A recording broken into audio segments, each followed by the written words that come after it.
Hi all, welcome to competitive cracker. ഞാൻ നിയാസ്. അപ്പോൾ first നേരത്തെ കഴിഞ്ഞ 15ാമത്തെ ക്വസ്റ്റ്യനിലാണ് നമ്മൾ കഴിഞ്ഞ ക്ലാസ്സിൽ നിർത്തിയത്. അപ്പോൾ 16ാമത്തെ ക്വസ്റ്റ്യൻസ് മുതൽ നമുക്ക് തുടങ്ങാം. അപ്പോൾ 16ാമത്തെ ക്വസ്റ്റ്യൻ എന്ന് പറയുന്നത് 4 വരി ഓർ 6 വരി പാതയിൽ വാഹനം ഓടിക്കുമ്പോൾ താഴെ പറയുന്നവയിൽ ഏതാണ് ശരിയായത്? അതായത് 4 വരി അല്ലെങ്കിൽ 6 വരി ലൈനിൽ, അതായത് നമ്മളൊരു ഹൈവേയിലൂടെ വാഹനം ഓടിക്കുന്ന സമയത്ത് ശരിയായത് ഏതാണ് എന്നുള്ളതാണ് ചോദിക്കുന്നത്. അപ്പോൾ ഓപ്ഷൻ എ, നിങ്ങൾ അനുവദനീയമായ പരമാവധി വേഗതയിൽ വാഹനം ഓടിക്കുന്നതിനാൽ മറ്റു വാഹനങ്ങളൊന്നും അതേ ദിശയിൽ കടന്നു പോകുന്നില്ലെങ്കിൽ നിങ്ങൾക്ക് 4 വരി പാതയുടെ വലത് വരിയിൽ വാഹനം ഓടിക്കാവുന്നതാണ്. അതായത് നിങ്ങൾ മറ്റു വാഹനങ്ങളൊന്നും ആ റോഡിലില്ല, ആ സമയത്താണെന്നുണ്ടെങ്കിൽ നിങ്ങൾക്ക് അനുവദനീയമായ പരമാവധി വേഗതയിലുള്ള വാഹനം ഓടിക്കുന്നുണ്ടെന്നുണ്ടെങ്കിൽ നിങ്ങൾക്ക് വലത് ഭാഗത്തു കൂടെ വാഹനം ഓടിക്കാവുന്നതാണ് എന്നുള്ളതാണ് ഒന്നാമത്തെ ഓപ്ഷൻ പറയുന്നത്. രണ്ടാമത്തെ നോക്കാം. നിങ്ങൾ ഡ്രൈവ് ചെയ്യുന്ന ദിശയിൽ വാഹനങ്ങളൊന്നും ഇല്ലെങ്കിൽ പോലും അനുവദനീയമായ പരമാവധി വേഗതയിൽ വാഹനം ഓടിക്കുക. നിങ്ങൾ റോഡിന്റെ ഇടത് പാതയിലൂടെ വാഹനം ഓടിക്കുന്നത്. നിങ്ങൾ ഡ്രൈവ് ചെയ്യുന്ന ദിശയിൽ വാഹനങ്ങളൊന്നും ഇല്ല എങ്കിൽ നിങ്ങൾക്ക് എന്ത് ചെയ്യാം? അനുവദനീയമായ പരമാവധി വേഗതയിൽ, അനുവദനീയമായ പരമാവധി വേഗത എന്ന് പറയുന്നത് ആ റോഡിനനുസരിച്ച് മാറും, നമ്മൾ ഓടിക്കുന്ന വാഹനത്തിനനുസരിച്ച് മാറും അല്ലെ. അതിൽ മാക്സിമം വേഗതയിൽ നമുക്ക് വാഹനം ഓടിക്കാം. റോഡിന്റെ ഇടത് ഭാഗത്തു കൂടെയാണ് നമ്മൾ വാഹനം ഓടിക്കേണ്ടത് എന്നുള്ളതാണ് പറയുന്നത്. മൂന്നാമത്, റോഡിൽ മറ്റു വാഹനങ്ങളൊന്നും ഇല്ലാത്തതിനാൽ 6 വരി പാതയുടെ മധ്യപാതയിൽ നിങ്ങൾക്ക് പതുക്കെയോ അല്ലെങ്കിൽ പ്രത്യേകം വാഹനത്തിന് അനുവദനീയമായ വേഗതയിൽ വാഹനം ഓടിക്കാം. അതായത് ഒരു 6 ലൈൻ ആണ്, ഇപ്പോൾ 3 ലൈന് ഒരു സൈഡിലുണ്ടെങ്കിൽ അതിന്റെ സെൻട്രൽ ഭാഗത്തു കൂടെ വേറെ വാഹനങ്ങളൊന്നും വരുന്നില്ലെങ്കിൽ നിങ്ങൾക്ക് ഓടിക്കാം എന്നുള്ളതാണ് പറയുന്നത്. നാലാമത്തെ ഓപ്ഷൻ എന്ന് പറയുന്നത് മുകളിൽ പറഞ്ഞവയെല്ലാം ശരിയാണ് എന്നുള്ളതാണ് പറഞ്ഞത്. അപ്പൊ കൃത്യമായിട്ടുള്ള ആൻസർ ഏതായിരിക്കും? ഓപ്ഷൻ ബി ആയിരിക്കും കറക്റ്റ് ആൻസർ. എന്താണ് ഓപ്ഷൻ ബി പറയുന്നത്? മറ്റ് വാഹനങ്ങളൊന്നും ഇല്ലെങ്കിൽ പോലും നിങ്ങൾ എന്ത് ചെയ്യണം? നിങ്ങൾക്ക് പറഞ്ഞിട്ടുള്ള പരമാവധി വേഗതയിൽ താഴെ എന്ത് ചെയ്യണം? വാഹനം ഇടത് പാതയിലൂടെ, റോഡിന്റെ ഏറ്റവും ഇടത് ലൈനിലൂടെ മാത്രമാണ് വാഹനം ഓടിക്കേണ്ടത് എന്നുള്ളതാണ് ഓപ്ഷൻ ബിയിൽ പറയുന്നത്. നെക്സ്റ്റ് 17ാമത്തെ ക്വസ്റ്റ്യൻ നോക്കാം. ബൾബ് ഒരു തരം ഹാലജൻ ആണെങ്കിൽ, അതായത് നമ്മൾ ഉപയോഗിക്കുന്ന ഹാലജൻ ബൾബ് ആണെങ്കിൽ ഹെഡ് ലാമ്പ് പരമാവധി വാട്ടേജ് സംബന്ധിച്ച് താഴെ കൊടുത്തിരിക്കുന്ന പ്രസ്താവനകൾ ഏതാണ് ശരി? അത് നമ്മൾ ഹാലജൻ ബൾബ് ഉപയോഗിക്കുന്നുണ്ട്. അപ്പൊ അതിലെ ഓരോ വാഹനങ്ങൾക്കും ബൾബുകൾക്കുള്ള ഒരു പ്രകാശത്തിന്റെ വാട്ടേജ് കൊടുത്തിട്ടുണ്ടായിരിക്കും അല്ലെ. അപ്പൊ അത് ഏതാണ് ശരി എന്നുള്ളതാണ് ക്വസ്റ്റ്യൻ. ഓപ്ഷൻ എ, 150 cc താഴെയുള്ള മോട്ടോർ സൈക്കിളിൽ 35 വാട്ടും LMB വാഹനങ്ങൾക്ക് 55 വാട്ടും. ഓപ്ഷൻ ബി പറയുന്നത് 150 cc താഴെയുള്ള മോട്ടോർ സൈക്കിളുകൾക്ക് 55 വാട്ട്, LMB 75 വാട്ട്. 150 cc താഴെയുള്ള മോട്ടോർ വാഹനങ്ങൾക്ക് 35 വാട്ട്, LMB 75 വാട്ട്. അതേപോലെ 150 cc താഴെയുള്ള മോട്ടോർ വാഹനങ്ങൾക്ക് 55 വാട്ട് വരെ, LMB 100 വാട്ട്. അപ്പൊ നമ്മളുടെ സാധാരണ ഒരു മോട്ടോർ സൈക്കിൾ പറഞ്ഞാൽ 150 cc താഴെയുള്ള ഒരു ബൈക്കിന്റെ, നമ്മളൊരു ബൈക്ക് തന്നെ ആക്കി എടുക്കാം, ബൈക്കിന്റെ ഹെഡ്ലൈറ്റിന്റെ വാട്ടേജ് എത്രയാണ്, അതേപോലെ തന്നെ LMBയുടെ വാട്ടേജ് എത്രയാണ് എന്നുള്ളതാണ് ചോദിക്കുന്നത്. അപ്പൊ കറക്റ്റ് ആൻസർ എന്ന് പറയുന്നത് ഓപ്ഷൻ എ ആണ്. അതായത് ബൈക്കിന് എന്ന് പറയുന്നത് മാക്സിമം വെക്കാൻ പറ്റുന്നത് 35 വാട്ടാണ്. LMB എന്ന് പറയുന്നത് 55 വാട്ടാണ്. 55/60 വാട്ട് എന്നൊക്കെ പറയാറുണ്ട്. 55 വാട്ടാണ് അതിന്റെ പവർ വരുന്നത് കേട്ടോ. അപ്പൊ ഓപ്ഷൻ എ ആണ് കറക്റ്റ് ആൻസർ. നെക്സ്റ്റ് അടുത്തൊരു ക്വസ്റ്റ്യൻ നോക്കാം. ഫൈനുമായി ബന്ധപ്പെട്ടതാണ്. ഞാൻ ഇതിന്റെ ഫസ്റ്റ് പാർട്ട് വീഡിയോ കണ്ടിട്ടുണ്ടെങ്കിൽ ഞാൻ അതിൽ പറഞ്ഞിരുന്നു 3-4 ഫൈനുകളൊക്കെ ഒന്നിച്ച് കമ്പൈൻ ചെയ്തിട്ട് ഒറ്റ ക്വസ്റ്റ്യനിലോട്ട് വന്നിട്ടുണ്ട്. 3-4 ഫൈനുകൾ കമ്പൈൻ ചെയ്ത് വരുന്നുണ്ട്, അങ്ങനെയല്ല ക്വസ്റ്റ്യൻ. അപ്പൊ നമ്മളൊരു 3 ക്വസ്റ്റ്യനെ ഒരു ക്വസ്റ്റ്യനിലോട്ട് കൺക്ലൂഡ് ചെയ്താണ് എത്തിച്ചത്. അതേ രീതിയിലുള്ള ഒരു ക്വസ്റ്റ്യൻ ആണ് നിങ്ങളിപ്പോൾ ഈ കാണാൻ പോകുന്നത്. കുറ്റങ്ങൾക്ക് ശരിയായ പിഴ അല്ലെങ്കിൽ ശരിയായ ശിക്ഷ തിരഞ്ഞെടുക്കുക എന്നുള്ളതാണ് പറയുന്നത്. ഒന്നാമത്തെ സ്റ്റേറ്റ്മെന്റ് പറയുന്നത് ഇൻഷുറൻസ് ഇല്ലാതെ വാഹനം ഓടിക്കുന്നത്. രണ്ടാമത്തെ സ്റ്റേറ്റ്മെന്റ് പറയുന്നത് അനാവശ്യമായോ തുടർച്ചയായോ അല്ലെങ്കിൽ നിരോധിത സ്ഥലത്തോ ഹോൺ മുഴക്കുന്നത്. മൂന്നാമത്തെ സ്റ്റേറ്റ്മെന്റ് പറയുന്നത് മലിനീകരണ വാഹനം, അതായത് പുക മലിനീകരണമാണ് ഉദ്ദേശിക്കുന്നത് കേട്ടോ. അപ്പൊ അങ്ങനെയുള്ള വാഹനങ്ങൾക്ക് എന്താണ് പറയുക? അപ്പോൾ 1, 2, 3 സ്റ്റേറ്റ്മെന്റ് പറഞ്ഞിട്ടുണ്ട്. അതിലെ ഫൈനുകൾ 1000, 250, 2000. ഓപ്ഷൻ ബി പറഞ്ഞ 2000. അതിൽ ഒന്നാമത്തതിന് 1000 ആണോ 2000 ആണോ അങ്ങനെയുള്ള ചോദിച്ചിട്ടുള്ളത്. ഓപ്ഷൻ ബി 2000, 500, 10,000 പറഞ്ഞിട്ടുണ്ട്. ഓപ്ഷൻ സി പറഞ്ഞത് 1000, 750, 2000 പറഞ്ഞിട്ടുണ്ട്. ഓപ്ഷൻ ഡി പറഞ്ഞ് 2000, 1000, 10,000 പറഞ്ഞിട്ടുണ്ട്. ഏതാണ് കറക്റ്റ് ആൻസർ വരിക? കറക്റ്റ് ആൻസർ എന്ന് പറയുന്നത് ഓപ്ഷൻ ഡി ആണ് വരിക. എന്താണ് ഓപ്ഷൻ ഡി? ഇൻഷുറൻസ് ഇല്ലാത്ത വാഹനം ഓടിക്കുകയാണെന്നുണ്ടെങ്കിൽ അതിന്റെ ഫൈൻ എന്ന് പറയുന്നത് 2000 രൂപയാണ്. ഇൻഷുറൻസ് ഇല്ലാതെ വാഹനം ഓടിക്കുകയാണെങ്കിൽ അതിന്റെ ഫൈൻ എന്ന് പറയുന്നത് 2000 രൂപയാണ്. നമ്മൾ ഒരു നിരോധിത മേഖലകളിൽ ഹോൺ അടിക്കുകയാണെന്നുണ്ടെങ്കിൽ അതിന്റെ ഫൈൻ എന്ന് പറയുന്നത് 1000 രൂപയാണ്. 1000 രൂപയാണ്. അതേപോലെ തന്നെ മലിനീകരണം, ഒരു പുക മലിനീകരണമുള്ള അല്ലെങ്കിൽ ശബ്ദ മലിനീകരണമുള്ള രീതിയിൽ വാഹനം ഓടിച്ചു കഴിഞ്ഞാൽ, മലിനീകരണം ഉണ്ടാകുന്ന വാഹനമാണെങ്കിൽ അതിൻ്റെ ഫൈൻ എന്ന് പറയുന്നത് 10000 രൂപയാണ്. അപ്പോൾ ഇതാണ് ഇതിൻ്റെ വാല്യൂ എന്ന് പറഞ്ഞാൽ. അപ്പോൾ ഓപ്ഷൻ ഡി ആയിരിക്കും എന്ത് വരുന്നത് കറക്റ്റ് ആൻസർ ആയിട്ട് വരിക. ദെൻ നെക്സ്റ്റ് അടുത്ത ക്വസ്റ്റ്യൻ നോക്കാം. ഒരു മോട്ടോർ വാഹനം പൊതു റോഡിലേക്ക് പിറകിലേക്ക് ദിശയിൽ ഓടിക്കാൻ അനുവാദമുണ്ട്.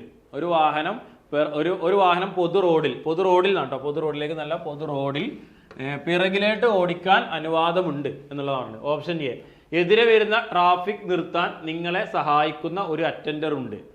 ഓപ്ഷൻ ബി പറയുന്നത് നിങ്ങൾ മിററുകളും റിവേഴ്സ് ക്യാമറകളും ശ്രദ്ധാപൂർവം വീക്ഷിക്കുകയും പിറകിലോട്ട് പോകുന്നത് സുരക്ഷിതമായി നിങ്ങൾക്ക് അനുഭവപ്പെടുകയും ചെയ്യുകയാണെങ്കിൽ. ഓപ്ഷൻ സി പറയുന്നത് രണ്ടും, എ ആൻഡ് ബി.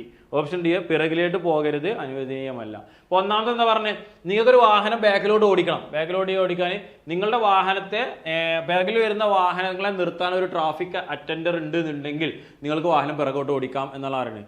രണ്ടാമത്തെ പറഞ്ഞാൽ എന്താ, നിങ്ങൾ 2 റിയർ വ്യൂ മിററിൽ നോക്കി, റിവേഴ്സ് ക്യാമറയിൽ നോക്കി, അപ്പൊ ബാക്കിലോട്ട് പോകുന്നത് സുരക്ഷിതമാണ്, പ്രശ്നമൊന്നുമില്ല എന്നുണ്ടെങ്കിൽ നിങ്ങൾക്ക് വാഹനം പിന്നിലോട്ട് ഓടിച്ചു പോകാം എന്നുള്ളതാണ് പറയുന്നത്. മൂന്നാമത്തത് ഇത് രണ്ടും പറയുന്നുണ്ട്. നാലാമത്തത് പിറകിലോട്ട് പോകാൻ അനുവദനീയമല്ല എന്നുള്ളതാണ്. അപ്പൊ എല്ലാവരും പെട്ടെന്ന് ആൻസർ, ഇത് എല്ലാവരും തെറ്റിക്കാൻ പോകുന്ന ഒരു ക്വസ്റ്റ്യൻ ആണ്. നമുക്ക് ഇത് രണ്ടും കാണുമ്പോൾ കറക്റ്റ് ആൻസർ ചെയ്ത് തോന്നും, പക്ഷേ കറക്റ്റ് ആൻസർ എന്ന് പറയുന്നത് ഓപ്ഷൻ ഡി ആണ്. എന്താണ്, ഒരു വാഹനം പിറകിലോട്ട് ഓടിക്കാൻ അനുവദനീയമല്ല. ഒരു വാഹനവും പിറകിലോട്ട്, അതായത് നമുക്ക് റിവേഴ്സ് എടുക്കണം എന്നുണ്ടെങ്കിൽ വാഹനം പിറകിലോട്ട് കുറച്ച് നീക്കാം, അതൊരു ലിമിറ്റ് പറയുന്നുണ്ട് ആ ഒരു ഇതിനുള്ള. അല്ലാതെ ഒരു വാഹനവും റിവേഴ്സ് ഡയറക്ഷനിൽ ഓടിക്കാൻ അനുവദനീയമല്ല. അത് എന്ത് കണ്ടീഷൻ ആണെങ്കിലും അനുവദനീയമല്ല. ഇത് കറക്റ്റ് മോട്ടോർ വെഹിക്കിൾ ഡ്രൈവിംഗ് റെഗുലേഷൻസിൽ കറക്റ്റായിട്ട് പറയുന്നുണ്ട് ഈ വാഹനം റിവേഴ്സ് എടുക്കുന്നതുമായി ബന്ധപ്പെട്ടിട്ടുള്ള കാര്യം കേട്ടോ. അതിൽ ഒന്നാമത്തെ സെന്റൻസ് തന്നെ പറയുന്നതാണ്, ഒരു വാഹനവും പൊതു റോഡുകളിൽ പിന്നിലോട്ട് ഓടിക്കാൻ അനുവാദമില്ല. പിന്നെ അതിന്റെ സബ് ക്ലോസസും കാര്യങ്ങളും അതും വന്നു എന്ന് പറയുന്നുണ്ട്. അപ്പോൾ ഓപ്ഷൻ ഡി ആണ് കറക്റ്റ് ആൻസർ വരുന്നത്. ദെൻ 20ാമത്തെ ക്വസ്റ്റ്യൻ നോക്കാം. 1988 മോട്ടോർ വാഹന നിയമത്തിൽ 134 വകുപ്പ് എന്തിനെയാണ് വിവരിക്കുന്നത്? അതായത് മോട്ടോർ വെഹിക്കിൾ ആക്ടിലെ സെക്ഷൻ 134 എന്താണ് എന്നാണ് ചോദിക്കുന്നത്. മോട്ടോർ വെഹിക്കിൾ ആക്ടിലെ സെക്ഷൻ 134 എന്താണ്? ഓപ്ഷൻ എ, വാഹനങ്ങൾ അപകടകരമായ സ്ഥലങ്ങളിൽ ഉപേക്ഷിക്കൽ. ഓപ്ഷൻ ബി, ഒരു വ്യക്തിക്ക് അപകടം സംഭവിക്കുകയും പരിക്കേൽപ്പിക്കുകയും ചെയ്താൽ ഡ്രൈവറുടെ ചുമതല. ഓപ്ഷൻ സി പറയുന്നത് മാനസികമായോ ശാരീരികമായോ വാഹനം ഓടിക്കാൻ അനുയോജ്യമല്ലാത്തപ്പോൾ ഡ്രൈവിംഗ്. ഓപ്ഷൻ ഡി പറയുന്നത് വേഗതയുടെ പരിധി. അപ്പൊ ഈ 4 ഓപ്ഷൻസ് ആണ് ഇതിൽ പറഞ്ഞിട്ടുള്ളത്. അപ്പൊ എന്താണ് വന്നുള്ളത്? ഓപ്ഷൻ 134, സെക്ഷൻ 134 എന്ന് പറയുന്നത് ഒരു വ്യക്തിക്ക് അപകടം സംഭവിക്കുകയും പരിക്കേൽക്കുകയും ചെയ്താൽ ഡ്രൈവറുടെ ചുമതല. അത് ഡ്രൈവറുടെ കടമകളാണ്. ഒരു വാഹനം അപകടത്തിൽ പെട്ട് കഴിഞ്ഞാൽ ആ ഡ്രൈവർ അവിടെ ചെയ്യേണ്ട കുറച്ച് കടമകളുണ്ട്. ആ കടമകളെ കുറിച്ചാണ് 134 പറയുന്നത്. അദ്ദേഹം അവിടുന്ന് ആ വാഹനത്തിൽ നിന്ന് പെട്ടെന്ന്, അയാൾക്ക് വലിയ അപകടങ്ങൾ കാര്യങ്ങളൊന്നും ഇല്ല എന്നുണ്ടെങ്കിൽ അവരെ ഹോസ്പിറ്റലിൽ എത്തിക്കേണ്ട കാര്യങ്ങൾ ചെയ്യണം, 24 മണിക്കൂറിനുള്ളിൽ പോലീസ് സ്റ്റേഷനിൽ റിപ്പോർട്ട് ചെയ്യണം, അങ്ങനെയുള്ള കാര്യങ്ങളാണ് ഉദ്ദേശിക്കുന്നത്. അപ്പൊ ആ കാര്യങ്ങളൊക്കെ പറയുന്നത് സെക്ഷൻ 134. നെക്സ്റ്റ് ക്വസ്റ്റ്യനിലോട്ട് പോകാം. ഡ്രൈവറുടെ വലത് കൈ വിൻഡോയിലൂടെ നേരെ നീട്ടി അർദ്ധവൃത്താകൃതിയിലുള്ള ചലനത്തിൽ കൈ പിറകിലോട്ടും പിന്നോട്ടും മുന്നോട്ടും ചലിപ്പിക്കുന്നത് എന്താണ് സൂചിപ്പിക്കുന്നത്? ഓപ്ഷൻ ഡി, അവന്റെ വാഹനത്തിന്റെ വേഗത കുറക്കുക എന്നതാണ് ഉദ്ദേശം. ഓപ്ഷൻ ബി, വാഹനം വലത്തേക്ക് തിരിക്കുക എന്നതാണ് ഉദ്ദേശം. ഓപ്ഷൻ സി, വാഹനം ഇടത്തേക്ക് തിരിക്കുക എന്നതാണ് ഉദ്ദേശം. ഓപ്ഷൻ ഡി, പിന്നിലുള്ള ഡ്രൈവറെ മറികടക്കാൻ അനുവദിക്കുക എന്നതാണ് ഉദ്ദേശം. എന്താണ് ചോദിച്ചിട്ടുള്ളത്? അപ്പൊ നമ്മളുടെ ഹാൻഡ് സിഗ്നൽസിനെ കുറിച്ചാണ് ചോദിച്ചിട്ടുള്ളത് അല്ലെ. Different types of hand signals ഉണ്ട്. ആ ഹാൻഡ് സിഗ്നൽസ് എങ്ങനെയാണ് എന്നുള്ള കാര്യമാണ് ചോദിച്ചിട്ടുള്ളത്. അപ്പൊ അതിലെന്താ ചോദിച്ചിട്ടുള്ളത്? അർദ്ധവൃത്താകൃതിയിലുള്ള ചലനത്തിൽ മുൻപോട്ടും പിൻപോട്ടും ചലിപ്പിക്കുന്നത്. അപ്പൊ ഓരോ ടൈപ്പ് സിഗ്നൽ ഉണ്ട്. എന്താണത്? ആൻസർ പറഞ്ഞ പിന്നിലുള്ള ഡ്രൈവറെ മറികടക്കാൻ അനുവദിക്കുക എന്നതാണ് ഉദ്ദേശം എന്നുള്ള പറയുന്നത് അല്ലെ. നമ്മൾ വലത്തോട്ട് തിരിയണമെന്നുണ്ടെങ്കിൽ ഹാൻഡ് എന്തായിട്ട് ഇരിക്കണം? സ്ട്രൈറ്റ് ആയിട്ട് പിടിക്കണം അല്ലെ. അതേപോലെ തന്നെ നമ്മൾ ഇടത്തോട്ടാണ് തിരിയണമെന്നുണ്ടെങ്കിൽ നമ്മൾ എന്ത് ചെയ്യണം? കൈപ്പത്തി മാത്രം ആന്റി ക്ലോക്ക് വൈസിൽ റൊട്ടേറ്റ് ചെയ്യണം. അതേപോലെ തന്നെ സ്ലോ ഡൗൺ ആണെന്നുണ്ടെങ്കിൽ എന്താണ്? നേരെ സ്ട്രൈറ്റ് ആയിട്ട് പിടിച്ചിട്ട് മുകളിലോട്ട് താഴോട്ട് നീക്കണം. സ്റ്റോപ്പ് ആണെന്നുണ്ടെങ്കിൽ ലംബമായിട്ട് പിടിക്കണം. അങ്ങനെ ഓരോന്ന് പറയുന്നുണ്ട്. അതേപോലെ തന്നെ നമ്മൾ ബാക്കിൽ വരുന്ന വാഹനത്തെ ഓവർടേക്ക് ചെയ്യുന്നത് അനുവദിക്കാനുള്ളത് അർദ്ധവൃത്താകൃതിയിൽ മുന്നോട്ടും പിറകിലോട്ടും ആക്ഷൻ കൊടുക്കണം എന്നുള്ളതാണല്ലേ. അത് കറക്റ്റ് ആയിട്ട് നമ്മൾ പറയുന്നുണ്ട്. അത് തന്നെയാണ് പറയുന്നത്, പിന്നിലുള്ള ഡ്രൈവറെ മറികടക്കാൻ അനുവദിക്കുക എന്നതാണ് ഇതിന്റെ ഉദ്ദേശം എന്നുള്ളതാണ് 21ാമത്തെ ക്വസ്റ്റ്യന്റെ ആൻസർ ആയിട്ട് വരിക. നെക്സ്റ്റ് ക്വസ്റ്റ്യനിലോട്ട് നോക്കാം. മിന്നുന്ന ആംബർ ട്രാഫിക് ലൈറ്റ് എന്താണ് അർത്ഥമാക്കുന്നത്? അതായത് നമ്മൾ നേരത്തെ പറഞ്ഞ മഞ്ഞ ലൈറ്റ് അല്ലെ, ആംബർ ലൈറ്റ് ട്രാഫിക് ബ്ലിങ്ക് ചെയ്തുകൊണ്ടിരിക്കുകയാണെങ്കിൽ എന്താണ് അർത്ഥമാക്കുന്നത് എന്നുള്ള ചോദ്യം. ഉടൻ നിർത്തുക, ജാഗ്രതയോടെ തുടരുക, ട്രാഫിക് ഇടത്തേക്ക് തിരിയണം, കാൽനട യാത്രക്കാർ കടക്കണം, അവർക്ക് അനുവദിക്കണം എന്നാണ്, അവിടെ പോകാൻ അനുവദിക്കണം എന്നാണ് ഉദ്ദേശിക്കുന്നത്. എന്താണ് ആൻസർ വരുന്നത്? ജാഗ്രതയോടെ തുടരുക. മഞ്ഞ ലൈറ്റ് മിന്നി കത്തിക്കൊണ്ടിരിക്കുകയാണെങ്കിൽ നമ്മൾ കെയർഫുൾ ആയിട്ട് വേണം വാഹനം ഓടിക്കാൻ എന്നുള്ളതാണ് പറയുന്നത്. ദെൻ നെക്സ്റ്റ് ക്വസ്റ്റ്യനിലോട്ട് പോവാണ്. 23ാമത്തെ ക്വസ്റ്റ്യൻ. ഇടവിട്ട മഞ്ഞ വരയുടെ അടുത്തായി റോഡിന്റെ മധ്യഭാഗത്ത് സോളിഡ് മഞ്ഞ വര എന്താണ് സൂചിപ്പിക്കുന്നത്?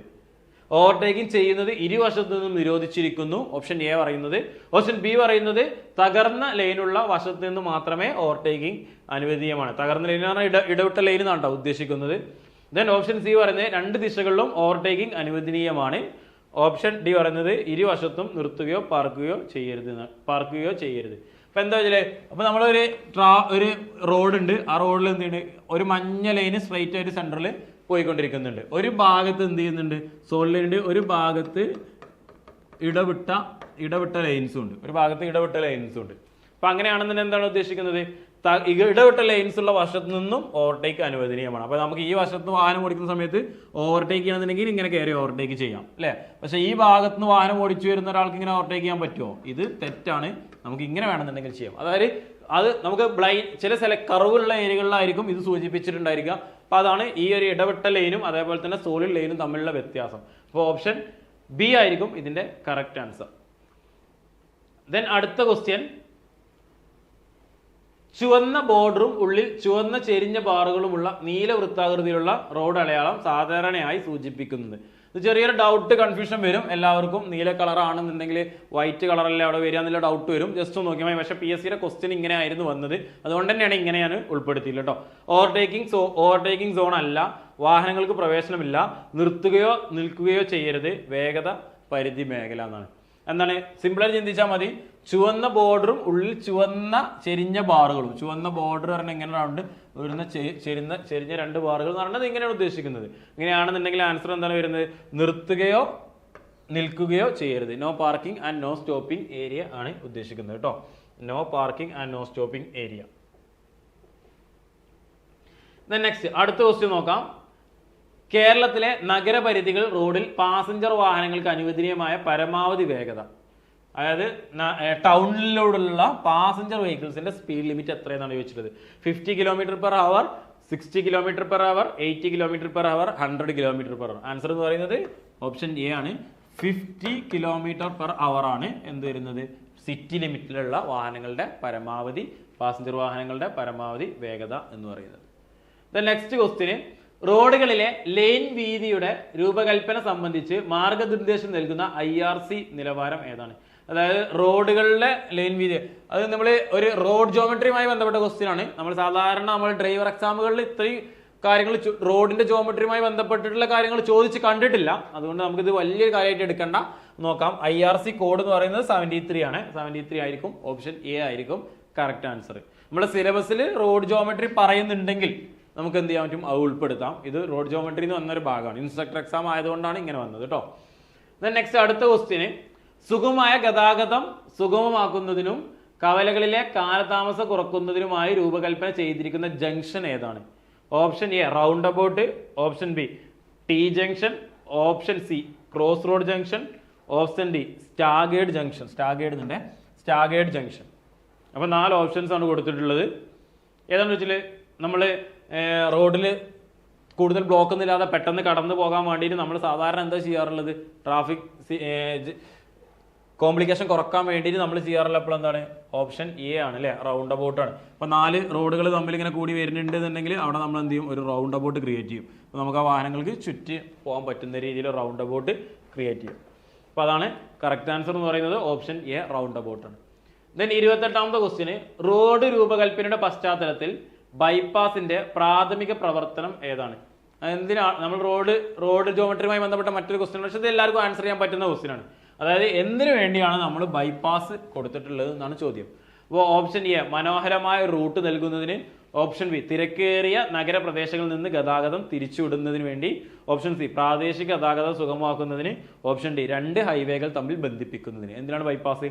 ബൈപ്പാസ് പറഞ്ഞാൽ എന്താണ്, ടൗണിൽ നമുക്ക് എന്ത് ചെയ്യണം, ട്രാഫിക്കിന്റെ കൺജക്ഷൻ കുറക്കണം അല്ലേ, അതിന് വേണ്ടിയിട്ടാണ് നമ്മളെപ്പോഴും ബൈപ്പാസ് ക്രിയേറ്റ് ചെയ്യാറുള്ളത്.